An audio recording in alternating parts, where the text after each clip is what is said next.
வார்த்தையிலே நாம் உண்மையுள்ளவர்களாக வாழ வேண்டும்.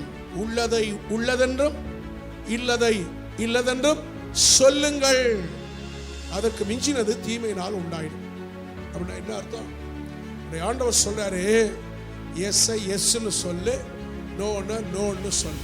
வார்த்தையிலே நாம் உண்மையாக இருக்க வேண்டும். சொல்லிட்டு அதை நீங்க செய்யலைன்னா வார்த்தையிலே உண்மை இல்லாதவன்.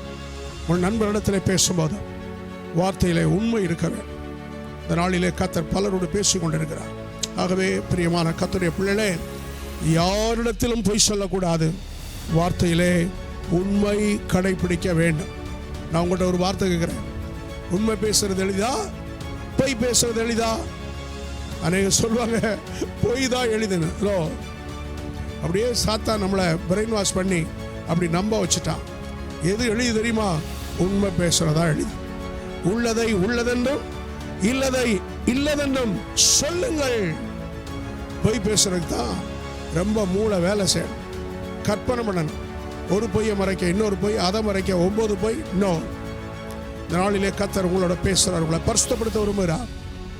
இந்த நாவில, இந்த வார்த்தையில, என் சொல்லில இன்னையிலிருந்து உண்மையாயிருப்பேன், உண்மையாயிருப்பேன். உண்மையுள்ள மனுஷன் பரிபூர்ண ஆசீர்வாதங்களை பெறுவார்.